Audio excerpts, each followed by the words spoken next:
மறுமணம் என்பது வேற வழி இல்லைன்னா வேற அது பண்றது தப்பே கிடையாது. ஆனா, அது ஏன் நடந்தது ஃபர்ஸ்ட் தெரியணும். ஃபர்ஸ்ட் இதனால இது வந்து இந்த பெரிய பிரச்சனை வந்தது. எதனால இந்த இதுலருந்து விலகுறோம். இந்த ஒரு வாழ்க்கையிலருந்து நம்ம ஏன் விலகுறோம்னு தெரிஞ்சுட்டு, அந்த மிஸ்டேக்க திருப்பி நம்ம பண்ணக்கூடாதுல்ல. மறுமணம்ன்றது ரொம்ப ஈஸி. என்னோட ஃப்ரெண்ட்ஸ் நெறைய பேர் வந்து ஒரு 4, 5 பேர் நல்ல ஃப்ரெண்ட்ஸ் பல வருஷமா. அவங்க டிவோர்ஸ் பண்ண பிறகு கல்யாணம் நான் பண்ணிக்கோ அப்படின்னு நான் சொல்லும்போது, அவங்க சொன்ன ஒரே வார்த்தை, "சார் கேரண்டியே இல்ல அடுத்தது நல்லா அமையும்ன்னு" சொல்லிட்டு. நான் எதுக்கு போய் மறுமணம் பண்ணிட்டு மாட்டிக்கணும். அதனால நான் இண்டிவிஜுவலா அதாவது ஒரு தனி மனிதனா வாழ்ந்துக்கிறேன். இல்ல தனி மனுஷியா வாழ்ந்துக்கிறேன்னு சொல்லும்போது, நான் ஜஸ்டிஃபைடா இருந்தது எனக்கு. ஏன்னா அவங்க என்ன சொல்றாங்க, ஒரு அனுபவம் எனக்கு ரொம்ப மோசமா அமைஞ்சிருச்சு. ம், ம். இன்னொரு அனுபவம் நல்லா அமையுன்றது என்ன கேரண்டி? அந்த ஒரு சொல்லுவாங்கல்ல, ஒன்ஸ் பிட்டன் ட்வைஸ் ஷை அப்படின்னுவாங்க. ஆமா. அப்போ அவங்க ஒரு பயம் வந்துட்டே இருக்கும். நம்ம எதுக்கு போய் வம்புல மாட்டுறது? பேசாம விட்டுடலாம். இருக்கு அப்படியே வாழ்ந்துடலாம் அப்படின்னு நினைப்பாங்க.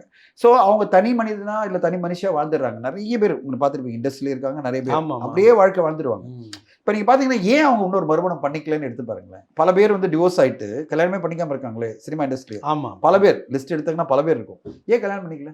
காரணம் என்னன்னா, இன்னொரு கல்யாணம் நல்லபடியா அமையன்ற எந்த கேரண்டியும் இல்லாத போது எதுக்கு கல்யாணம் பண்ணிட்டு திருப்பி ஒரு சிக்கலு, திருப்பி ஒரு பிரச்சனை, திருப்பி மீடியால பேசிட்டே இருப்பாங்க. ஐயோ! 2வது கல்யாணம் புட்டுக்குச்சு அப்படின்னுவாங்க. எதுக்கு? வாழ்க்கைய அப்படியே வாழ்ந்துட்டு போயிடலாம் அப்படின்னு நினைக்கிறது தான் இன்னைக்கு பல பேருடைய ஒரு எதார்த்தமான சூழ்நிலை மாறிச்சு.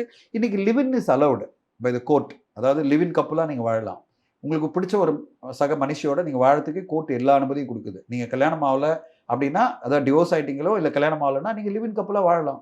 ஒரு இன்னொரு சக மனுஷியோட, மனிதரோட வாழலாம். உங்களுக்கு பிடிச்சதுன்னா, அது பிறகு கல்யாணத்துக்கு யோசிக்கலாம். அப்படி வாழ்க்கை வாழ்ந்துட்டு போலாமே. எதுக்கு தேவையில்லாம இந்த கல்யாணன்ற பந்தத்துல போய் மாட்டிக்கிட்டு, அப்புறம் அந்த பொண்ண டார்ச்சர் பண்ணி, இல்ல அந்த பையன டார்ச்சர் பண்ணி எதுக்கு ஒரு வாழ்க்கை வாழணும்? ஸோ அதனால இந்த மறுமணம் என்பது கம்பல்ஷன் இல்லைன்றது தான் என்னோட பாயிண்ட்.